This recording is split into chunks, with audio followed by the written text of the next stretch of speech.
not gonna go but for a second, right? I just said we're going live now, so. Let me get out your way.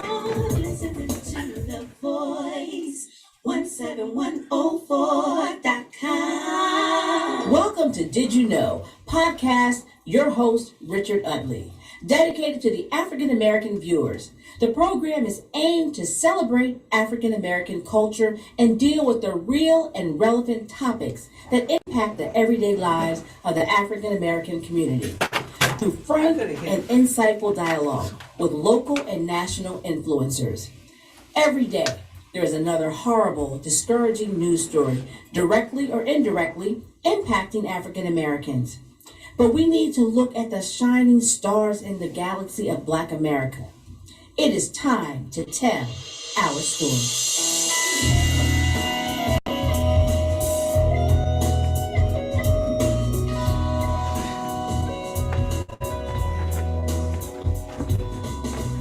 Good evening, and welcome to another Did You Know? Well, we got a few things we're going to talk about today. I'm going to talk about a new program in a minute, and I have a guest coming. But before we do that, I'd like to keep us focused on some things so that we don't get lost with them.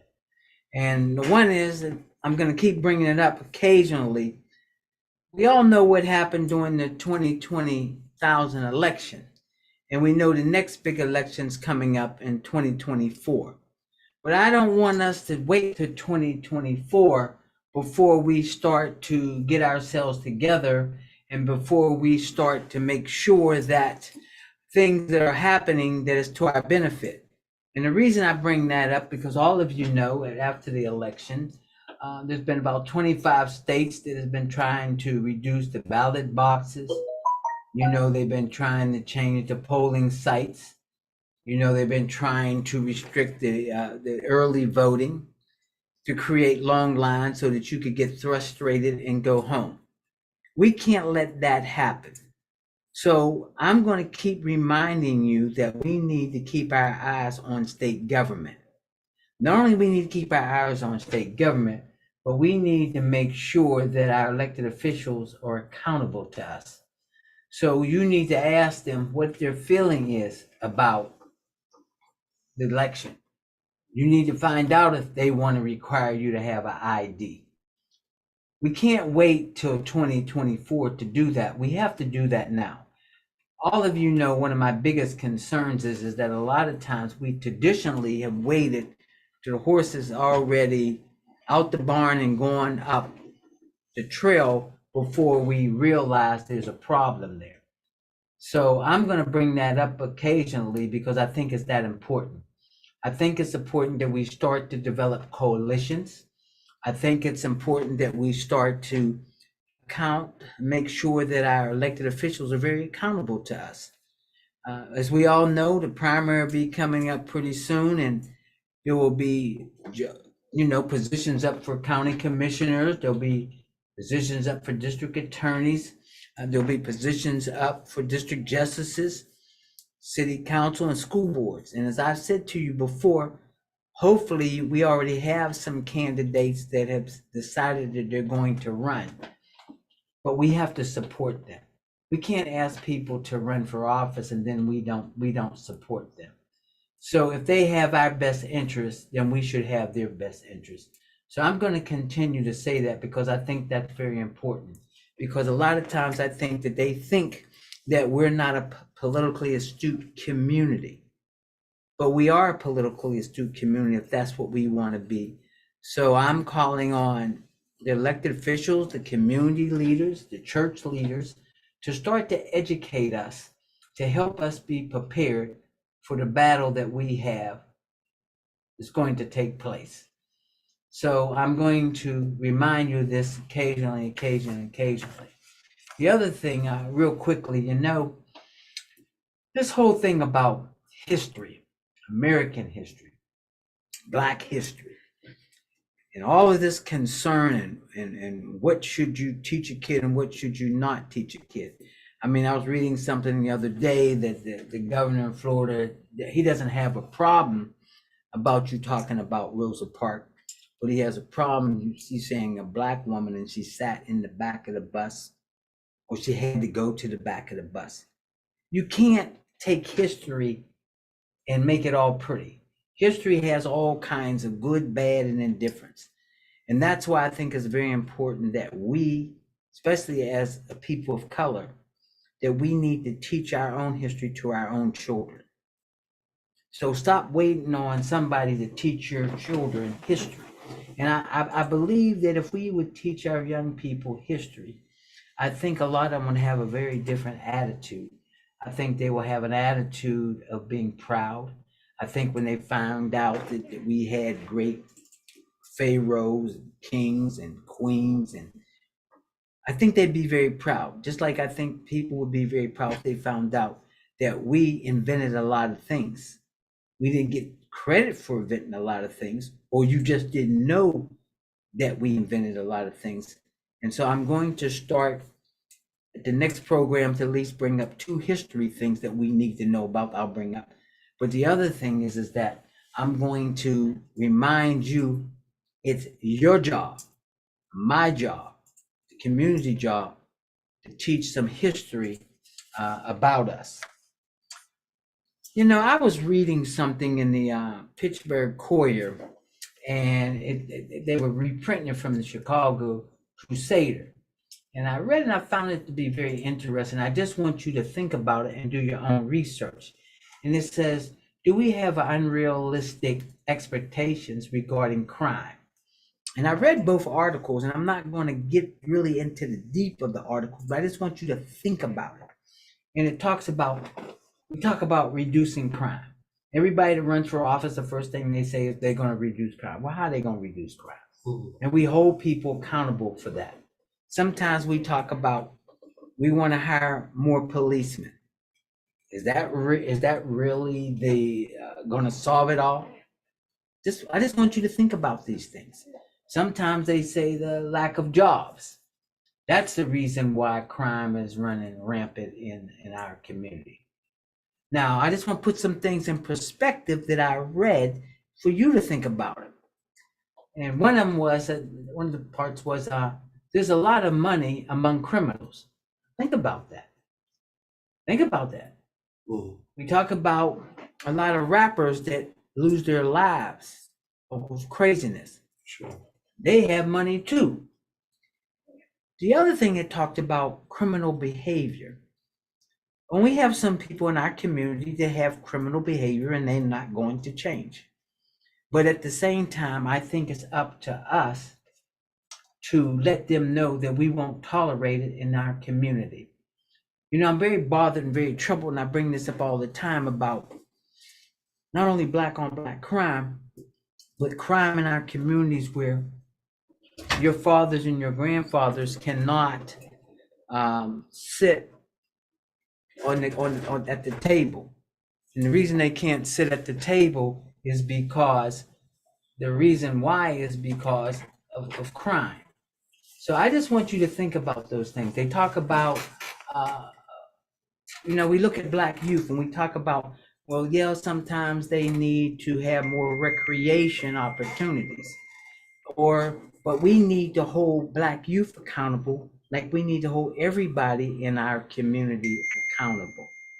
Because a lot of times you don't realize that we run a lot of black businesses out the black community because you terrorize them or we don't support them.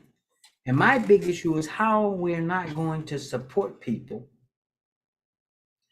if we don't support them. We talk a good game. You say, oh, we should have our stores. Oh, we should have this. Well, you got to go to them. So my big thing is that if we're going to talk about economic development, if we're going to talk about reaching down and pulling people up, that means that we need to definitely support black businesses.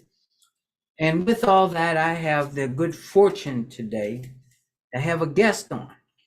And as all of you know, I believe in bringing people on my program to tell their story. And the reason why I want them to tell their story, so that some of you can be inspired. You can be excited by them. A lot of these people I bring on, they don't think they're heroes. They're just doing their thing. And I do understand that. But by them doing their thing, I'm hope that somebody else does their thing. So that's why I bring all kinds of people on. I don't try to bring somebody on just successful, but I bring people on to tell you where they are. But the point is that we got to make them successful. We have to help them out. That's why I had Chris Franklin on. So all of you walk around saying you're going to be basketball players, but you won't practice. You just think you're good already. You don't think you have to put the time in. Or I bring somebody else in who tells you they're a football player and you say you want to be a football player. The reason I bring them in so that you can see none of the people that I brought in on this, no matter what businesses is, they didn't have ups, they didn't have downs, but the key was that they persevered. And I think that's very good. So today I said, all right, who am I going to bring on? And some of you may know him, some of you may not know him, but before we get done today, you're going to know him and hopefully you will support him. Richie Rich is the owner of Rich Life Clothing in Stilton, 109 South Front Street in Stilton. He has a vision, he has a dream, and we're going to talk about his vision and dream today. But first, I'm going to let him introduce himself and tell you who he is. Please tell us who you are. Thank you for having me on, first and foremost. Most people call me Rich. I am the owner of Rich Life Clothing brand. We've been in business for about 3 years now. Store's been open just past our 6-month anniversary, and we're looking forward to many more. But like Rich said, I just gonna go right into like the amount of time that it takes. The Rich Life brand itself, it took me about 20 years to even build that brand and gain the trust of people, that want to buy the product. So a lot of hard work came into building the brand and building, the name itself. The name it's like a microcosm of what the things that I've done in my past, as far as like the kind of lifestyle I live, the places that I've been, certain celebrities that I'm friends with, partying these places, fancy dinners and stuff like that. That's where it all comes from, where you see the rich lifestyle. So it was just something I kind of just took and ran with. And previous conversations, the Rich Life Entertainment was where I started at. I used to throw parties for a living back in New York City. And so it was kind of easy just to kind of put it on the umbrella and just go with the Rich Life Clothing, because the company is Rich Life Enterprises. So just to kind of give you a backdrop. Originally from New York City, got my fashion sense from working down in Soho. Grew up admiring guys like Dapper Dan out there, who is like a staple in the fashion industry for urban streetwear. If you were any kind of a ball player or rapper or even hustler during the 80s and early 90s, you knew who Dapper Dan was as a fashion designer. So he was somebody I always kind of looked up to. And now to see him on the mainstream gives me more of a sense of like pride to know that I can do it myself. And so that's one of my goals, is to help other young people of color kind of pursue their dreams and let them know that it is possible to, one, have a successful clothing brand and also run a business successfully. So there's a lot of hard work that goes into that, but you don't see that behind closed doors. The countless hours that I spend speaking with manufacturers, marketing gurus, advertising companies, things of that nature. There's a lot that goes on behind the scenes that we're gonna get into here. Yeah, we're gonna get into it, because one of the first things I'm gonna jump on, and I want my audience to understand that he said 20 years. See, some of y'all want to start today and you want to be successful today. 20 years. So you had this vision and dream for 20 years that you knew that you had a passion to be an entrepreneur? Yeah, yeah. And so when I say the 20 years is not an exaggeration, because I had to build that trust, that following where people kind of bought into the lifestyle that I'm selling, right? So if you can come out today with a clothing brand, right, and just have a name, but who's gonna buy it? Who's to say that this person is someone that I should be purchasing their merchandise, right? What do you have to back it up, right? So I can't sell something that says rich and it be cheap or poor, right? There's something that goes into that where I had to build that legacy of people knowing that this name means something when they put it on their back. Okay, so I got some questions for you. Absolutely. So, how did you find your niche? Okay, so you came up with it because of lifestyle, and you want people to feel good, and you want people to feel rich.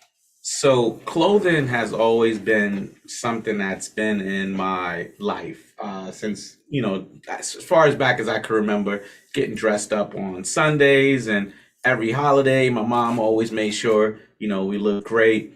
And then as I got older, it was just something like that I just took to, as far as just wanting to always look good, always matching my clothes, always, keeping up with the latest trends.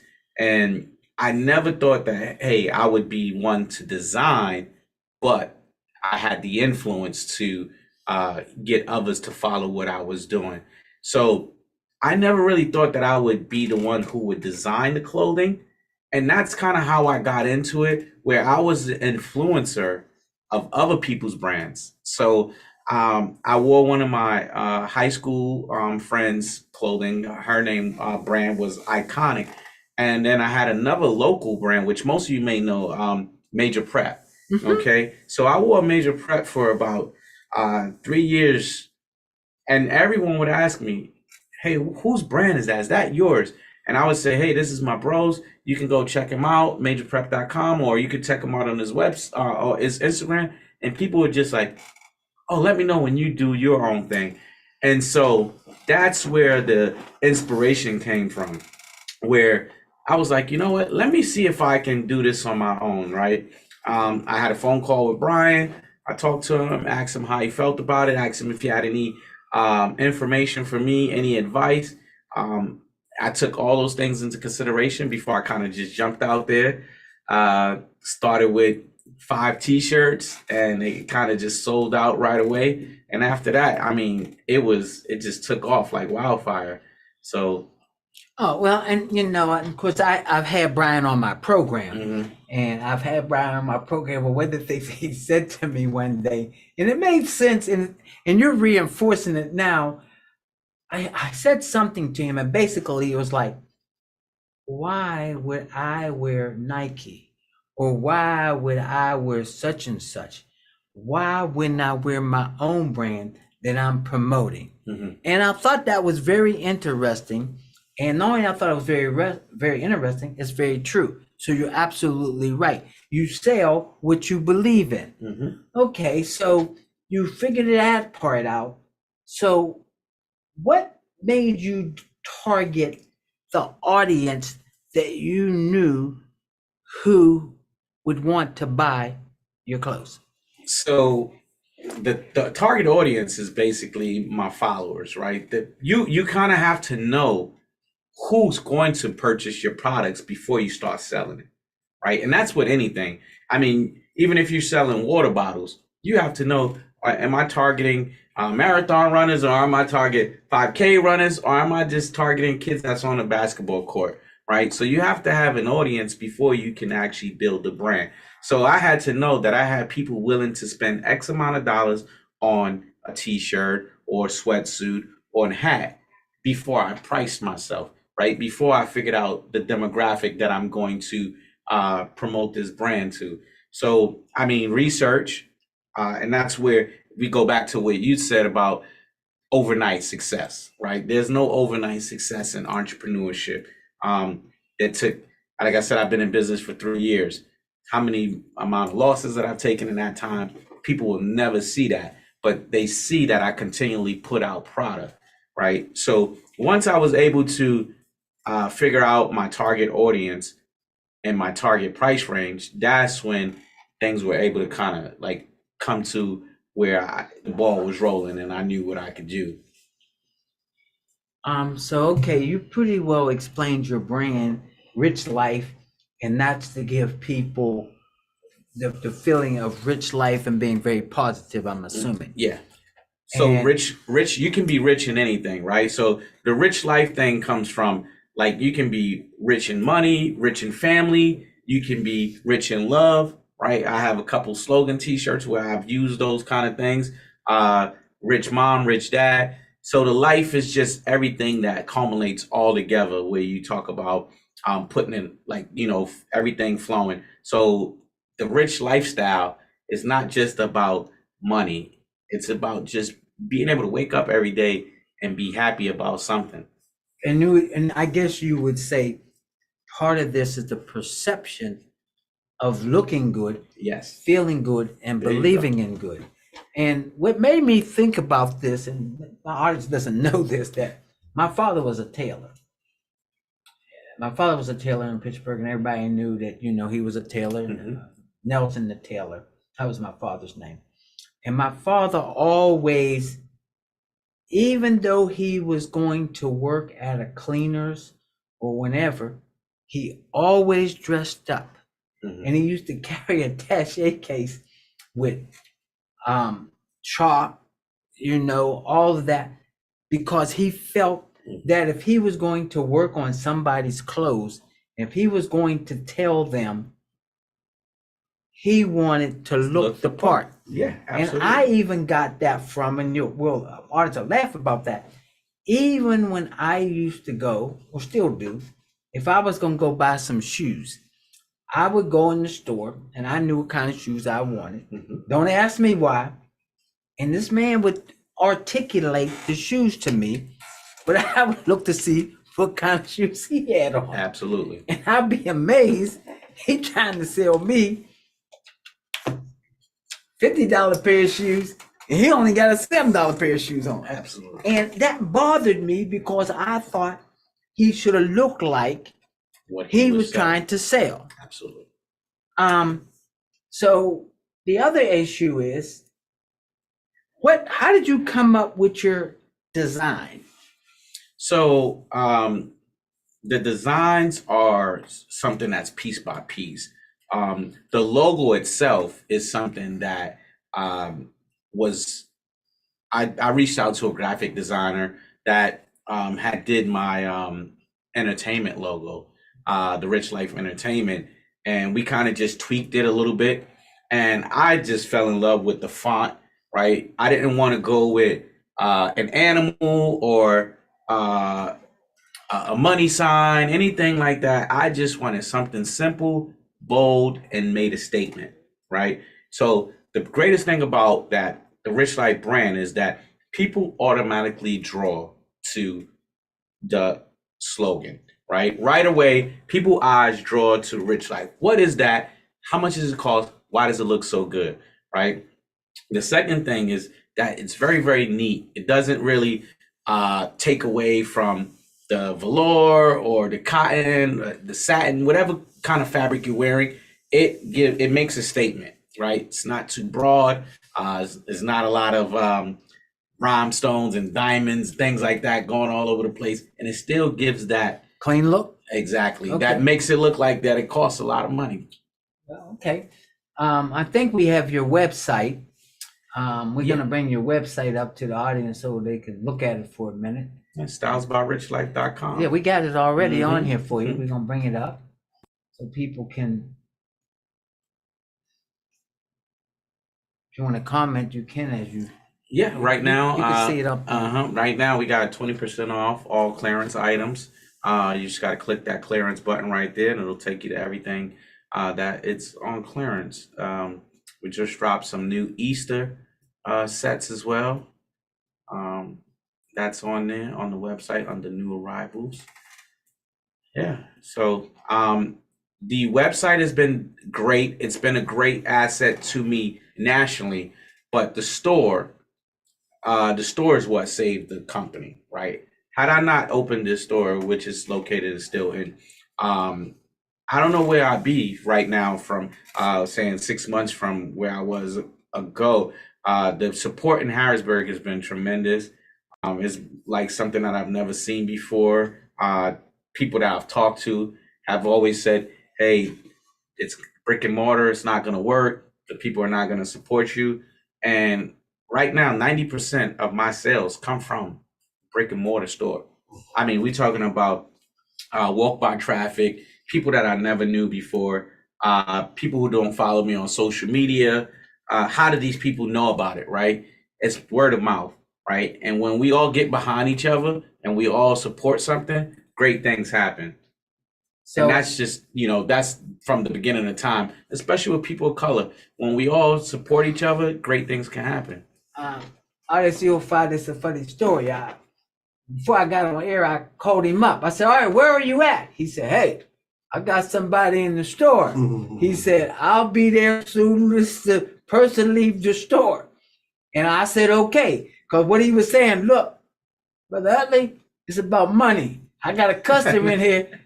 You're going to have to wait. You're going to have to come up with something else till I get there. And I appreciate that because you were direct and but I understood it. Absolutely. And I understood it because I'm an entrepreneur.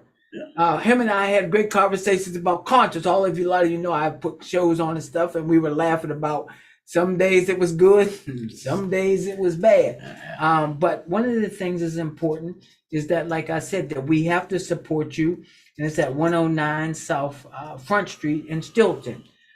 He has his own brand, and you need to go in there and you need to take up, but we need to support him. All right, I'm want to go in depth into your psychological to how you got to where you are. So you already explained pretty well the design, but people think, and I want you to elaborate on this because I'm going to put it this way. A lot of times we have friends, cousins, and relatives, and we create a T-shirt. And so we got this T-shirt, and they say, that's a great T-shirt, and you ought to become in the T-shirt business. Yeah. And what happens is I print them 25 T-shirts up, and my relatives, my friends, everybody buy the 25. And I said, well, I'm going from rags to riches, and then I print another 50 up.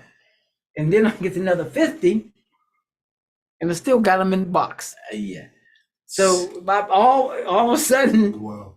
So how do you psychologically deal with stuff like that? Because I know those things happen.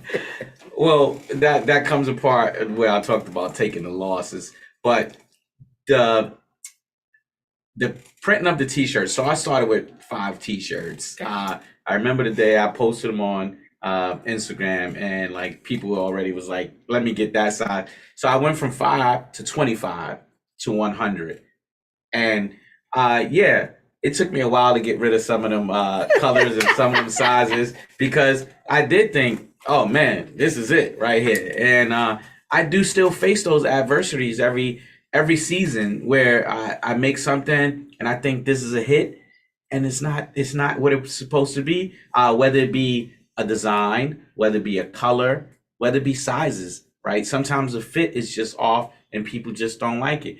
But you got to keep pushing through, right? And so that's where the support comes in. That's where saving your money and investing your money, knowing that the business is more important than any other aspect of your life, right? If not for my being able to manage the money, I would have probably went under already, because you have to continue to keep pushing through whenever those T-shirts don't sell, right? Whenever these sweatsuits don't sell, I have to still put out new merchandise. So if I go out there and say I make $3,000 and think I'm gonna go out and party this weekend and spend, what's gonna happen to the next item, right? So sacrifice is something that I've had to. But that's why I have people like you that come on the program, so that the audience can understand it. a lot of entrepreneurs understand it. Some do, some don't. And there's people who are toying with becoming entrepreneurs.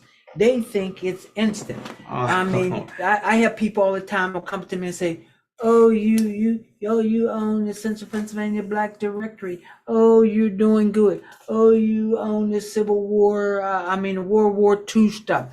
Not understanding that I had to invest money with the hopes of not only, first of all, recouping my initial investment. Yeah. We're not even talking about making money. Profit, yeah. And people don't understand that in business, you got to stay on your A game. Absolutely. And I know. So that's part of me staying late, right? Like, I know I have an appointment, but a customer walks in 5 minutes before I need to leave, right? Where is my commitment to the investment, right? If I close that door and say, "Hey, I got to go do a podcast," that's a customer that I might have lost forever, right? And that's a big part of entrepreneurship, where people think that, "Hey, I go to work, 8 hours. I'm on call 24 hours a day, 7 days a week," right? I haven't been on vacation for a year because I don't want to leave the business. It's too new, right? My family and friends, they think I got $1 million, but they don't know I got bills to pay every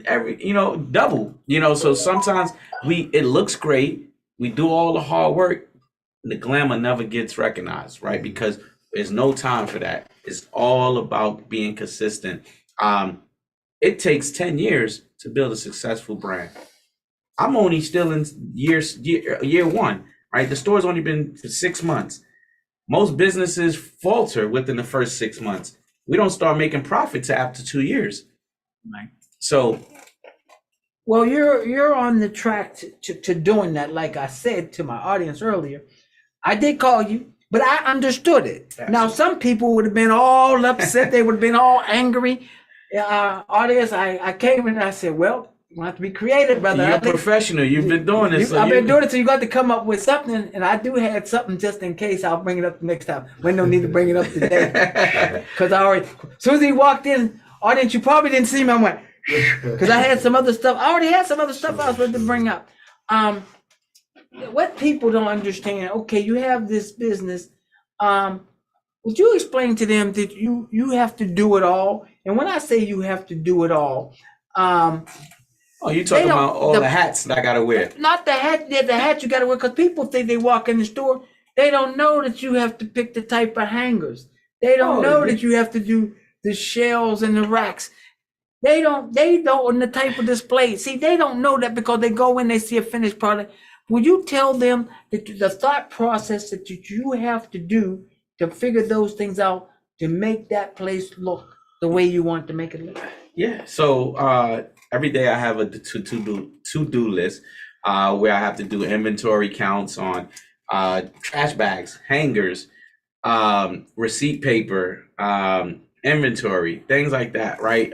Following up with phone calls, following up with leads, emails, doing payroll, scheduling. But these are all things that I learned from previous jobs that I had or held as like managers and the retail business. I had 4 years as a manager for AT&T Wireless, 2 years at Nike. I worked supervisor at the Gap early in my career. And last, I was 5 years down at Nordstrom at the warehouse in Elizabethtown. So I was a manager over there. So having 60 employees and managing someone else's company kind of gave me all the experience that I needed. I always joke about it being free 4 years of college that I gained that experience to be able to run my own business now. I mean, to be able to articulate the tasks that I need done, right? Those sensitive conversations sometimes. Right now, my main employee is my daughter, so it's kind of hard to have those tough conversations because she thinks it's just her and dad, but she has to be on her A game if we want to have a successful business. But I mean, you know what? I think that's important because what you did, you took that knowledge and you created an educational process so that you could be successful. You just didn't go to work and just say, I'm just going to be a worker bee, and they say move this from point A, then move that to point B. You said, okay, you're telling me to move this from point A to point B, but why are they telling me to move it from point A to point B? What is the logic? What's the law? So you took the knowledge, and ladies and gentlemen, you know, especially these young people, and we need to tell our young people, yes, it's okay to get a job, but at the same time, they need to think outside the box, and they need to develop what they learn. You know, you get a person that works, they can be a waiter, waitress, they can be many, many things, but they learn from that. They learn discipline. They may have to come to work, because a lot of times folks don't want to come to work. They want to check, but they don't want to come to work. Yeah. Or they want to be a boss, but they don't want to put the time in to be a boss. I get so many people that tell me they want to own their own company. And they believe me, they believe in their mind. They believe in their mind that it's that easy. There's no off days. There's no sick days. They don't. There's no time off, right? You have to be available all the time to your employees, to your business, to your customers, right? The toilet floods, you got to be there. Sales are slow, you got to be there. Sales are busy, you got to be there. That's just one of the things that you have to make a full-time commitment to understanding that your business becomes your life. You know, as we continue to talk here, I just happened to look over at the program manager at this program from Chris Thomas here. He started this radio podcast, this whole thing on a vision of your own. Am I right? Yes, sir. He started vision on his own. And he had a whole lot of naysayers. Oh my, oh my, oh my, oh my. Yeah, we love those. We all had naysayers. Yeah. When I first was going to do the Central Independent Black Directory, I had people say, it ain't going to work. It ain't going to be successful. It ain't going to be nothing. Ain't going to be nothing to it. And I said, well, we're going to try the Central Pennsylvania Black Directory. And I can honestly tell y'all, this is my 12th year being the publisher and owner of this directory. Absolutely. But what people don't understand, I'm the salesperson. I'm everything. I walk past, I take business cards, I do all those things. And then I get criticism. Somebody say, well, somebody went out of business last week. Well, I don't know that. I'm the only person that's doing this. If you don't tell me, then I don't know. But I've been very lucky and I've been very fortunate because the community has supported me on this for 12 years. And I've had some major sponsors.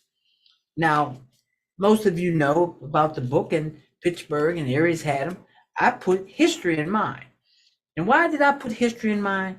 I put history in mind because I thought, as you know, I talk on my program, we don't know our history and we need to learn about our history. But at the same time, I realized in this last edition that why do we put people that we already know about? Why not take that trailblazer that might have lived in your community? What about that trailblazer that we need to talk about? We need to talk about the Brian Majors. We need to talk about Richie. We need to talk about people like that because they're setting a legacy for us to go. It's about a vision. And and I say this, I really look at people like you that have vision and is willing to do the fight. Way, way, way back when I was growing up, I went to Westinghouse High School in Pittsburgh. And there was a woman, and her name was Naomi Sims. Way, way back. I'm not talking about this Naomi Sims, but there was the first black model Naomi Sims. And you can do your research. She went to my high school and she walked around and she wore all this elaborate stuff and people thought she was crazy. And she said, well, I'm going to be a fashion designer. And people made fun of her, but she kept to her vision. And I'm proud to say she not only kept to her vision, Ladies and gentlemen, y'all find out she's the first black fashion model in the world.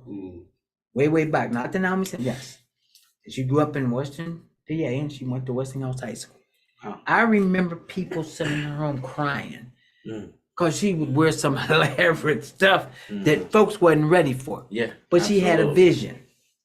You have a vision, and they just think that you open the door. So when you talk about marketing and advertising, how do you come up with that? So most of my marketing and advertising I do is on like Instagram and Facebook. And so you have to have a large following. And that's something, like I said, I talked about, the 20-year process. I didn't get 10,000 followers overnight, right? That's from years and years of being consistent in things that you do in life, the presentation that you put out there, right?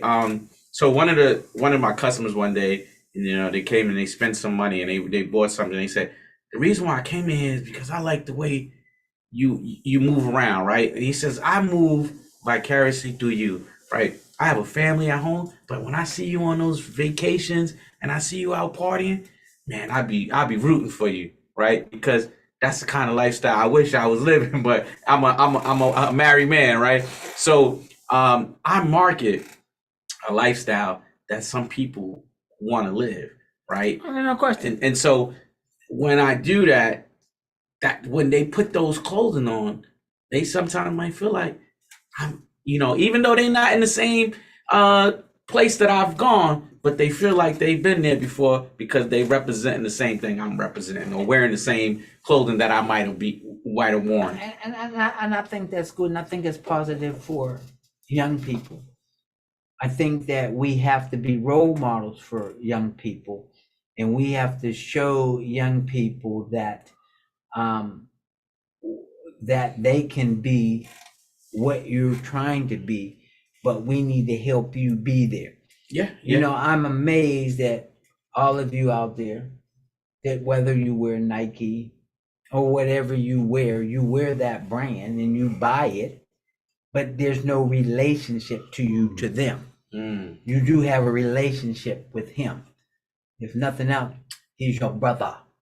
So there is a relationship. Let me ask you this. Do you believe that, I believe this, but I'm asking you this from your point of view. Being a entrepreneur, especially in the community, do you sometimes feel you're under the microscope? That's a very, very touching question, just because it's something that I deal with on a daily basis. Okay. Right? I feel like that I am the model for what's to come if we want to be successful in this fashion industry, right? Like as far as Black fashion designers or brands, they're gonna base their success based on how far I go, right? Can it be done? How can it be done, right? The support of the community is very important. Also, my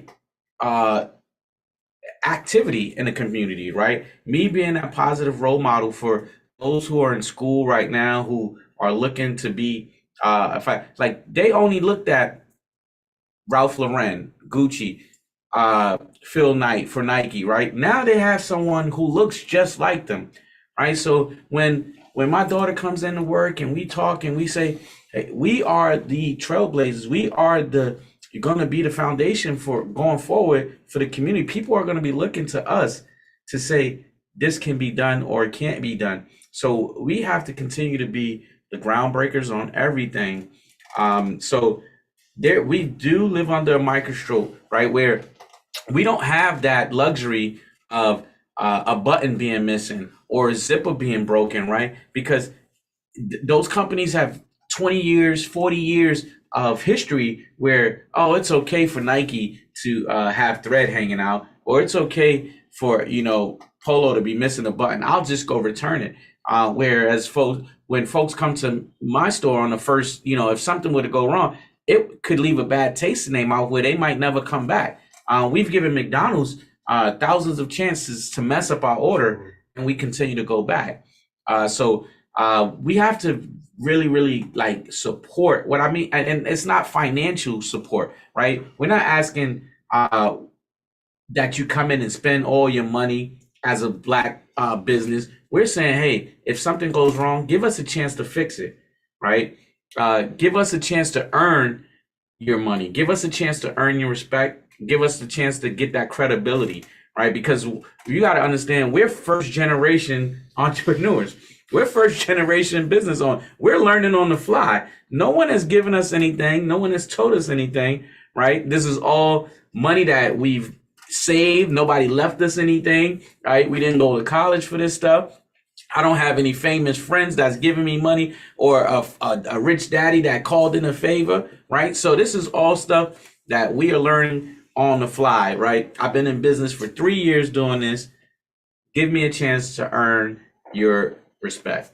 And I think that's important, because you and I had a conversation about that.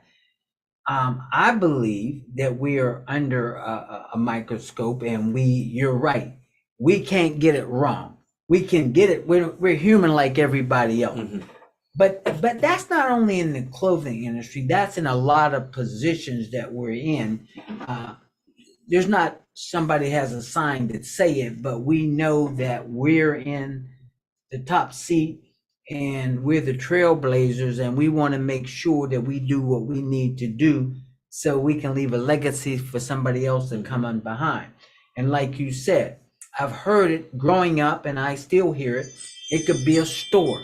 It could be 2 stores, and for whatever belief, it could be a store, black, and somebody will say, well, the bread truck can go to both stores, drop the same bread off, and somebody's going to question, well, is it the same bread? Which is the most, is it going to cost the same amount of money? It's crazy, and we got to do a better job of supporting one another. The crab in the bag thing, I'm tired of hearing it. I like to believe that that's folklore. I like to believe that. I'm not saying I do believe it, but I like to believe it. But we have to go out and help you, because I'm a believer of this. If we help you, then you help us. Because if you become a big, successful clothing, you know what that means? That means that he can hire a young person. Yeah. Actually, I've already done things with some young kids that are having dreams of becoming a fashion designer. As far as, I mean, we have questions, we have ideas, we have things that they run off of me. They come in, they want to do little weekend shadowing projects. So there are opportunities to learn, right? We're not saying, hey, these kids want to know how to run a business today, right? They just want to know what it takes. How do they have what it takes? So I kind of just give myself when I can and lend myself to those kids that are looking to become something that, because like I said, it wasn't an overnight success. So you have to be in this for the long haul, right? I don't know how long it took your friend to become a model, but a lot of years, right? So some fashion designers don't get their big break until they're in their late 40s, right? If I started this business during the pandemic, and the reason why I kind of started, because like I said, I learned from my previous job, logistics, and I learned that, hey, we couldn't go into stores anymore. So people were buying stuff online. So I started selling online, right? So where I got my start was online, and that's how I kind of built the brand through online. So you got to kind of always stay ahead of the curve. But I think it's important that, and I'm a believer that we need to be exposed. A lot of times we are not into a lot of things, that we don't want to be into a lot of things. I think we'd be very well at it if we were exposed to it. But if you're not exposed to it, we're all exposed to football, basketball, baseball, blah, blah, blah. But then when I say to a kid, oh, you can get a scholarship in chess, or you can get a scholarship in lacrosse. They're not used to those. Like now, if you're not exposed to esports, Esports gives scholarships out. If you don't learn coding, these things, if you get exposed to it, then you might want to do it. They took that stuff out of the schools in the 80s, where the trades were things that a lot of black people were successful at, right? Things that they could do using their hands. They took those out of the school. So learning how to do upholstery, right? Learning how to be a tailor, those are things that they taught in the schools in the inner cities. And because the we became successful at those things without having to have college degrees, they figured out a way to get them out of the school. So those are actually the best careers that are available. We just don't have the resources anymore, right? Now, to your point, the more successful someone like me becomes, or a major prep, the more opportunities that we can provide for other, young aspiring kids to come up, as far as running a program where we have young kids come in and help us with maybe putting out designs, or showing how to do graphics, how to do some sewing, and then we're not outsourcing the product, right? If we had more people in town that knew how to do stitching, fabric, and things like that, we wouldn't have to go overseas, because we could keep that right in the community. So if I was to ask you, what would you want my audience to know about your business? What I would want your audience to know is that the brand that they're buying is great quality, great price point, and it comes from a vision, right? So the most important thing is the vision, that when you wearing the Rich Life, you're wearing something that has had a long history, right? It wasn't something that was just a fly by night kind of idea. So you're going to be putting on something that I stand by, right? Something that I've lived through, and not just, a piece of clothing. It's something that represents me, represents life, and just having that rich lifestyle. That's what I can really say there. Well, your little quote is not just a brand, it's a lifestyle. Yeah. That's it. Yeah. So I just want you to go back real quickly and tell people how you came up with Rich Life again.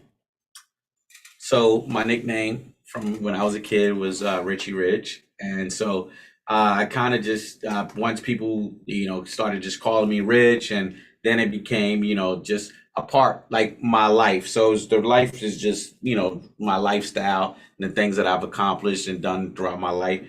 So it was really easy to just kind of just throw the Rich Life thing in there. But the brand itself took me years and years to build that confidence in others to be able to say, hey, I want to wear that stuff, right? And so that's where it kind of comes from. And you were saying earlier, it makes them feel good, because it's not about it's rich life, but it's a rich life for whether it's a family. So it's not about economics. No, it's not about economics. You can be rich in love, rich in religion, rich in health, right? So anything to do with your life, right? You have a rich life. These are two of the most searched words in the world. When you look up, anytime you look up rich in life, they're right there at the top. So it was a no-brainer for me. I'd like to put your website up one more time again. Those of you who just turned in, it's 109 South Front Street in Stilton. Please go down and check him out. We're going to show you some of his things that he has here. Yeah, there's something for everyone there. All walks of life, all demographics. During the first couple of weeks of my store being open, I mean, I had people that I've never seen before, from elderly to kids, to some people who came from as far as Chambersburg to come shop at the store. I had a couple customers from Philly, but it's been a great experience having the store down in Stilton. The Stilton community has really embraced me. So actually, the Stilton High Spire School District has been phenomenal. All the kids throughout the school are wearing it. So it's something that I'm really proud of. Well, you can see the website there, and if you want to go in, would you give your website off to the audience again? Yeah, stylesbyrichllife.com. Our store is located 109 South Front Street. Hours of operation are from Tuesday through Sunday, 11 a.m. to 7 p.m. We do stay open at 9 on Friday and Saturdays, but for the most part, we are open from 11 to 7. If you have to make a special appointment, he will meet you at the door. Absolutely. He will definitely do and that. we do stay open later. Yes, sir. Yeah. I think it's important. I'm glad that you came onto the program tonight It was a pleasure coming on. to let people know that, you know, you had a dream, you had a vision, and you followed your dream and vision, and you didn't allow anybody to poo-poo to pour water on it. But as I said earlier to the audience, I think it's very important that we bring people on that look like you and us, that are the same as us, to know that they can do that. Because I'm sure there's a lot of creative young people out there that now hopefully will say, well, if he could do it, they won't feel like they're locked up. They can feel like they can say, I want to be a clothes designer. I want to design things, because we never had that exposure. No. And some of the doubt that we speak about has been my biggest driving force, right? Some of the naysayers, some of the people who told me, you crazy thinking about starting a clothing brand. Everybody's doing that, right? What makes you so different, right? And then 2 years later, I'm being successful, right? And then I say, I want to open a store. Man, you crazy. All the stores are closing down. The malls are doing this, the malls are doing that.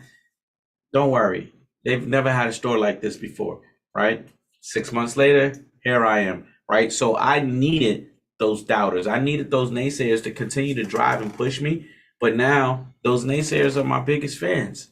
So kudos to them for continuing to doubt me. But we have to support you. We have to support you in order for you to be successful.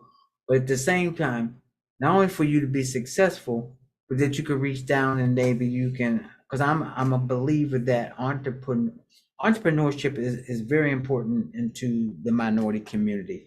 I'm a believer that if we don't create some economic wealth, then we're going to be in trouble. If we keep waiting for handouts and not bring anything to the table. So I think that having you on here, people could look at you, they can go down to your store, and I'm sure hopefully that this program will inspire someone to sort of kind of want to do some of the things that you were doing. So I want to thank you for coming on my program. But I hope people please go on down to Stilton and see him. But one thing he said earlier, I think is very important. If it ain't right, give him a chance. Sure. We all, as I early on, you was a little hesitant when I said about we were under the microscope because you don't want to offend nobody. But I said it anyway. Like you said, if I'm missing a button, come in and say, hey, it fell off or whatever. Give you another chance. Yeah, let me fix it. Let you fix it, because instead of them saying, I ain't never going there no more because you know the button came off. Well, I have clothes over my life that buttons came off. Yeah.